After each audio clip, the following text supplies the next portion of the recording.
की, खाया सबकी, बोला रब की। और जैसे ही अबू जहल लेकर पहुंचा है मुट्ठी में, वो बर्फ गया, जैसे ही पहुंचा है तो हड़बड़ी में बोला, बोलिए ना मेरी मुट्ठी में क्या है। वाह वाह वाह, सुभान अल्लाह सुभान अल्लाह। आकाए करम ने मुस्कुराकर फरमाया, अबू जहल मैं तो समझता था तू बुद्धिजीवी है, लेकिन तुम तो पूरा इडियट निकला। क्या बात है।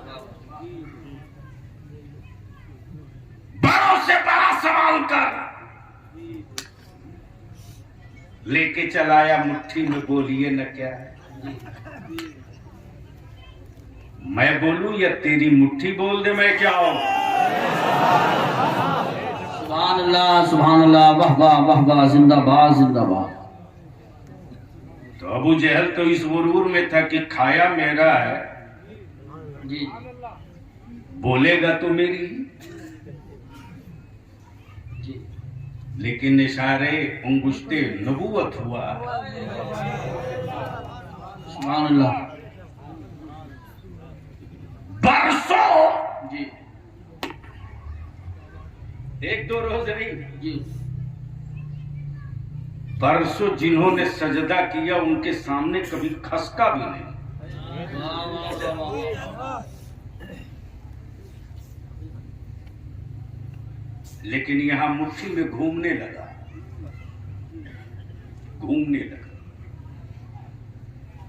लगता था कि उंगलियां तोड़ के निकल आएगा। और जब पत्थर घूमने लगा तो अबू जहल पूरी ताकत से बांधने लगा। जी जी। इधर अबू जहल की मुट्ठी का पत्थर घूम रहा, उधर अबू जहल के भेजे की खोपड़ी घूम रही। बेशक बेशक। सब मिल के दंडवत किए, लेकिन कभी ये हिले नहीं, आज घूम क्यों रहे। बेशक। बेजान पत्थरों ने मुस्कुरा के कहा, अबू जहल क्या बात है। वाह वाह। भलाई इसी में है तेरी उंगलियों की कि ढीली कर, जल्दी मुझे निकलने दे।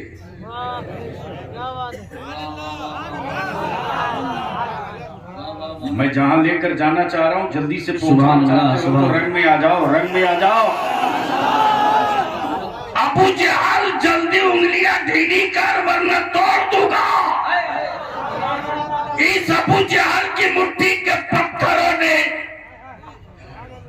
इस अबू जहल की मुट्ठी के पत्थरों ने नबी के आशिकों के इश्क की इबारत की तशरीह कर दी कि आज महबूब के लिए मैं तेरी उंगली तोड़ सकता हूँ, कल रसूल की अजमत के लिए नबी का गुलाम कुछ भी कर सकता है। बेशक। वाह वाह, नारे तकबीर, नारा अल्लाह।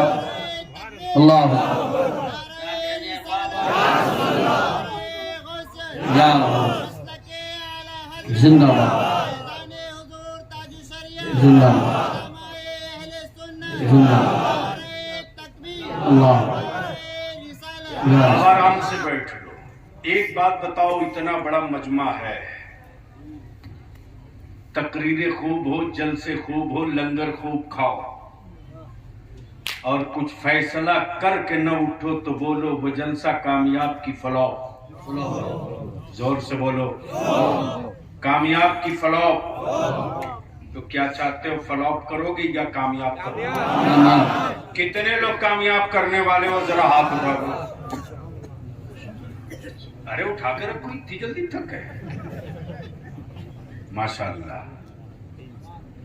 अब नीचे कर लो, ईमान से बोलना। एक घर में अगर 5 आदमी है तो मोबाइल कितना है?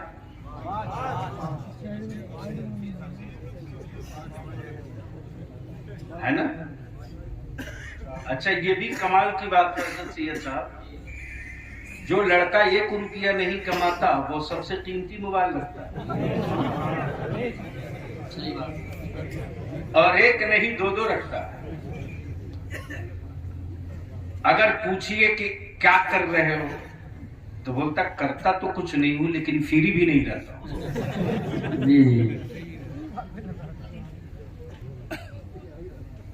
अब तेरी गैरत की सही इम्तिहान की घड़ी आ गई। एक घर में 5 ही मानते। ये मेरी माँ बहन बेटियां ही हैं।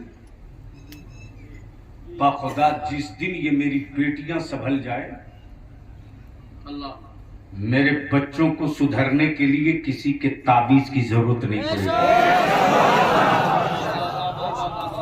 है सुभान अल्लाह सुभान। मैं वो नहीं हूं जो जन्नत की चाबी थमा दूं।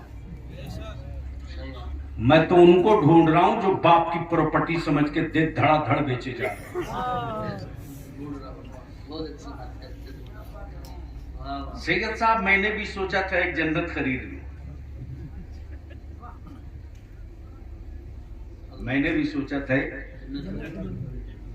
लेकिन जब सुना कि जन्नत बिक रही, मजमा लगा के अब बेचने वाले बड़े खूबसूरत क्या रंगीन, क्या चमकीला लिबास है। अब तो हजरत कभी कभी सोचना पड़ता है कि जब हजरत का जुब्बा इतना चमकीला है तो इनके घर में लोग क्या पहनती होंगी।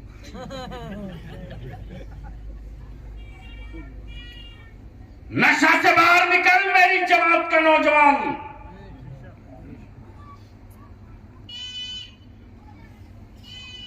खूने जिगर की कमाई से तुमने मेरे आका की मिलाद सजाई और मस्जिदें खाली रह गई। तो याद रखना, तूने मेरे आका की मिलाद की हुर्मत का ख्याल नहीं रखा रे। एक घर में 5 मोबाइल है। आज भी गांव में जो बूढ़ी पुरानी माएं बहनें हैं, दादी नानी, आज भी जिनकी उम्र 70, 80, 95, अगर किसी का बच्चा रोता है ना तो वो अपने दामन में छुपा लेती है, दामन में छुपा लेती है। आयतल कुर्सी याद है तो वही पढ़ पढ़ के दम करते हैं। वाह बहुत खूब। मेरी बात मैंने सुनो। वाह वाह वाह।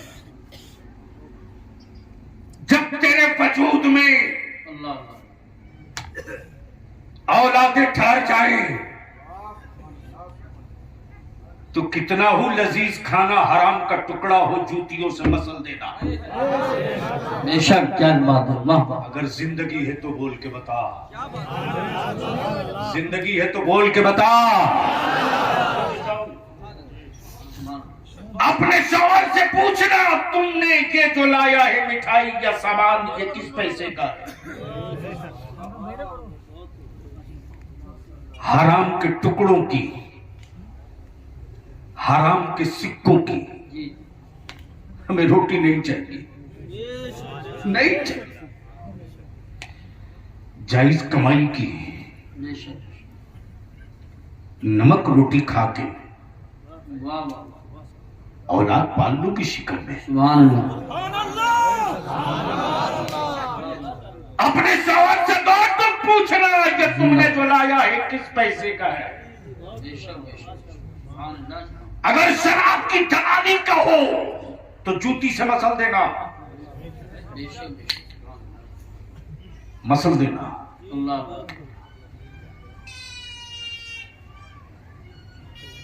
मोबाइल के डब्बों से अपनी नजरों को बचा लेना। कोशिश करना कि हर वक्त बावजू रहो।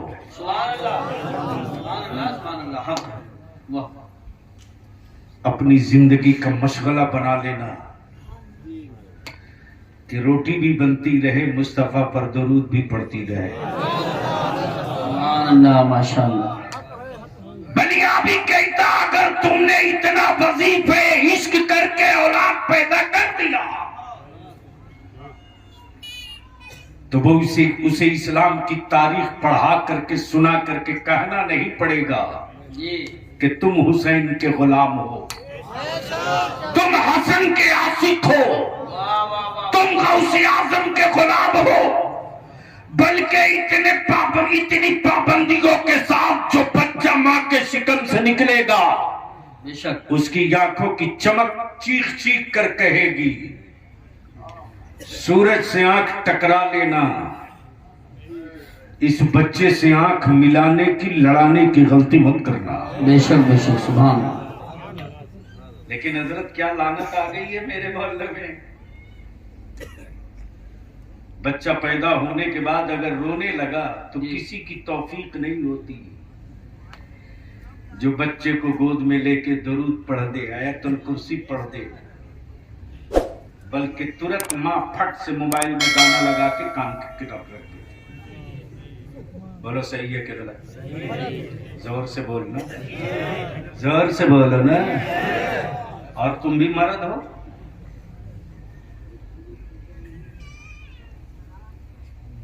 तुम भी मर्द हो, ऐसी बीवियों के हाथ का मोबाइल उठा के नाली में फेंक दो और बता दो औलाद मेरी है रे, खूने जिगर कमा करके इकट्ठा किया है, आवारा बनने के लिए नहीं, मुस्तफा का आशिक बनने के लिए। हजरत एक घर में 5 मोबाइल, कम से कम रिचार्ज कितने का आता है? हम तो खरीदते नहीं ना, हमको ज्यादा चलता है, हमको नंबर सेव करना नहीं आता तो हम क्या करेंगे। सच ये कि मैं यही जानता हूँ कि आपका कोई ट्राई ले सकता है।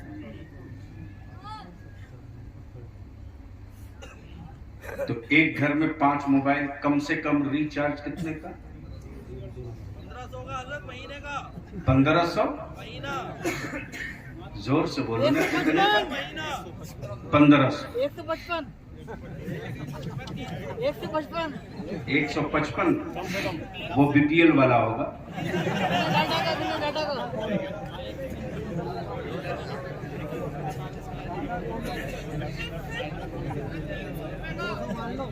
मान लो 300,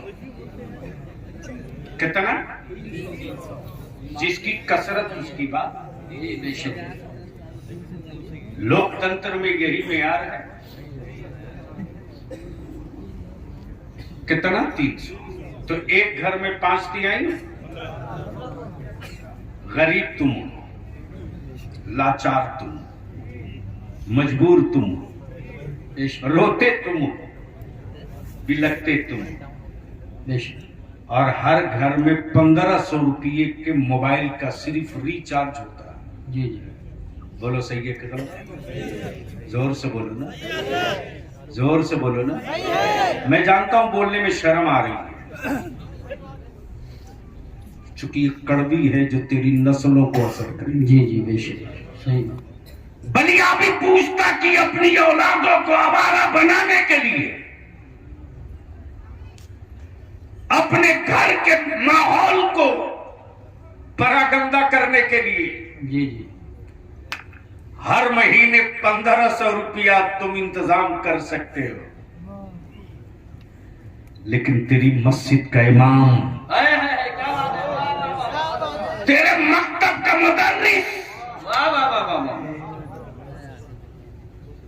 तेरे मकतब का मुदर्रिस, देखिए कोई साहब भी खड़े नहीं होंगे, फिर बैठे बैठे नारे का जवाब देते, नारे तकबीर, नारे रिसालत, नारे गौसियत, मसलकी आला हजरत शाही शाही तरन्नुम जनाब मोहतरम असद इकबाल साहब को लाकर का तभी, जनाब मोहतरम असद इकबाल साहब को लाकर का तभी, उलमाए अहले सुन्नत इंशाअल्लाह हजरत के बाद जनाब मोहतरम असद इकबाल साहब होंगे। एक भी आदमी खड़ा नहीं रहेगा न जाएगा।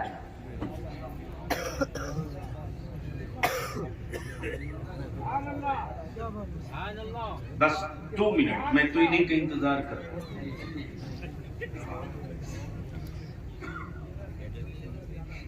तो पर मंथ 1500, और गरीबी का रोना तुम रोवो। उस वक्त तेरी जेब में आग क्यों लग जाती रे? जब मेरे इमाम की औलादें अच्छी रोटी की तमन्ना करती है, लेकिन बाप के आलिमाना वकार का एहतराम इतना है कि बेटा जबान नहीं खोल पाता।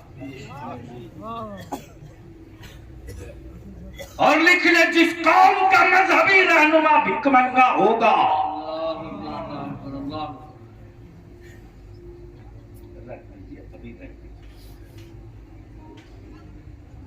सही फरमा रहे हैं। जिस कौम का मजहबी रहनुमा भिखमंगा होगा, उस कौम के मजहब को लोग यूं ही लाइटली गुजार देंगे। तारीख चीख चीख कर कहती है, बगदाद के बादशाहों की जो औकात नहीं थी कि वो लिबास पहन सके जो लिबास मेरे पीराने पीर का था। सुभान अल्लाह, माशाअल्लाह। इसलिए इसको यही रोक कर मैं आपसे पूछना चाहता हूं, लौटूंगा रामपुर, छोड़ूंगा नहीं। तुम घर में दुबक कर रहते हो, रहो, मैं नहीं रहूंगा।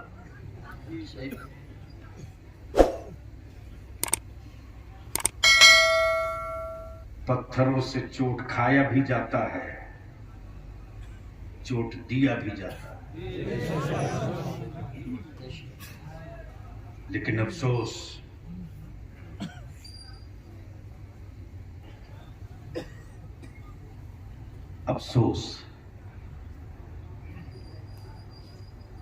जिस कादरी यसीर के उर्स में आए हो, मोहब्बत से बोल दो, उस कादरी असीर ने न दुकान खोली न हवेली खोली, बस एक धुन थी, एक जुनून था। तुम जहां जाओ गौसे आजम की कादरियत की खुशबू का पौधा लगाते चलो। तुम जिधर से गुजरो गौसे आजम की कादरियत के गुल खिलाते चलो। इसलिए मेरे अजीज, हम तुझसे विनती करके कहेंगे, सिर्फ 5 साल अपनी औलादों को दे दो तुम, मुझको नहीं, अपनी औलादों को। और अपने उलमा से भी मैं हाथ जोड़ के अपील करूंगा, पूरी दुनिया में इससे अच्छी कौम किसी के पास नहीं।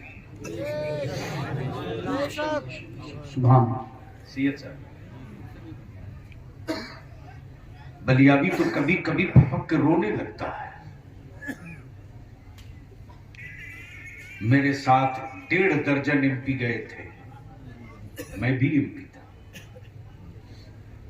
लेकिन जिस आबादी में मैं पहुंचा हूं, चेन्नई के,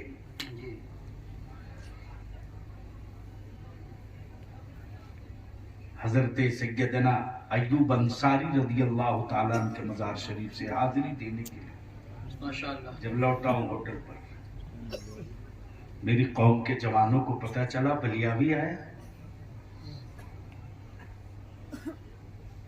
1.5 दर्जन एमपी थे, चेयरमैन थे, आईएएस थे, आईपीएस थे, सब थे। लेकिन एक नौजवान जैसे ही मैं उठना चाहा जूती सीधी करने के लिए, आंख भर गई, आंख भर गई। आज भी अगर मेरा आलिम थूकना चाहे ना, तो मेरे बच्चे बगलदान लेके खड़े हो जाते हैं। अगर मेरा आलिम मस्जिद से बाहर निकले तो मेरे बच्चे जूती सीधी करके खड़े रहते हैं। हमारे आलिमों ने क्या मस्जिद बना दी है, हमारे बच्चों ने कहा हजरत मेरा घर बाद में बनेगा,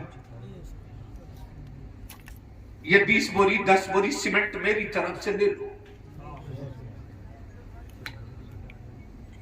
हमारे आलिमों ने कहा मदरसा बनाना है, हमारे बच्चों ने कहा हजरत हम एक रोटी कम खा लेते, 1000 रुपया मेरी तरफ से ले लें। बनिया भी तो कहता है कि इस्लाम है इस्लाम, और इस्लाम का काम सरकार के खजानों से नहीं होता, इस्लाम का काम तो मुस्तफा के दीवानों से हुआ करता। माशाअल्लाह माशाअल्लाह माशाअल्लाह। इसलिए हम आपसे विनती करके कहेंगे, बूढ़ों से शिकवा नहीं, जवानों से उम्मीद है। डरो मत, जब यहां से जाओ तो आहद करके जाओ कि एक नौजवान अपने गांव में, मोहल्ले में 10, 20, 50, 100 नौजवान को एक साथ बैठा लो और एक ही एजेंडा, सब बदल गया है, मेरा गांव कब बदलेगा, सब बदल गया है, मेरा मोहल्ला कब बदलेगा। सुभान अल्लाह। इसलिए मैं आपसे विनती करके कहूंगा, निकाह को सस्ता कर दो, सुभान अल्लाह। आसान कर दो, सस्ता कर दो। और दूसरी इल्तिजा करूंगा, कोको कोला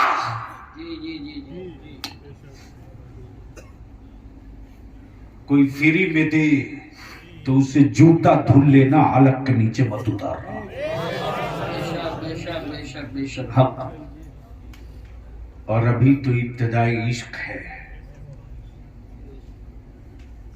तारीख का हिस्सा यही तो है, गुलाब का फूल। जब जब शजर कटा है गुलाब का, तब तब ताजा गुलाब साइज बढ़ा के निकाला है। सुभान अल्लाह सुभान अल्लाह। जोर से, जोर से। लास्ट कंक्लूडिंग है कि ईमान वालों के लिए न कोई मुल्क है, बेशक, न कोई हुकूमत है, बेशक, न कोई सरबराह है, बेशक। हमारी जिंदगी और बंदगी दोनों की डोर गुंबदे खजरा से लगी है। बेशक, सुभान अल्लाह, सुभान। हड्डियां टूटती है तो टूटते रहे,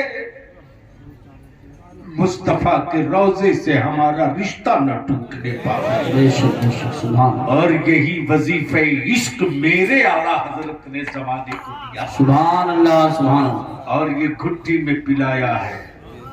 हक। ऐ इश्क तेरे सदके जलने से छूटे सस्ते, जो आग बुझाई थी, जो आग बुझा देगी वो आग लगाई है। बेशक, सुभान अल्लाह। जमाने को खौफ तेरे बेटों के बाजुओं की रौनक और ताकत से नहीं है। बेशक।